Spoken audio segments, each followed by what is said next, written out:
first, Conan, you sneak your way and steal the key to the car. Right? Then you go over, tiptoe your way to the car.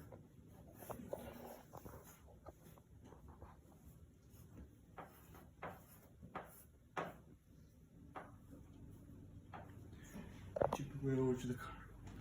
Then we push it out, right? We push up the car so it doesn't make any sound, right? So it's quiet, right? And then you drive super carefully, right? So carefully that no one will even hear a whisper from the engine. And you drive all the way to me and Aiden's house, no speeding. Then you drop us off.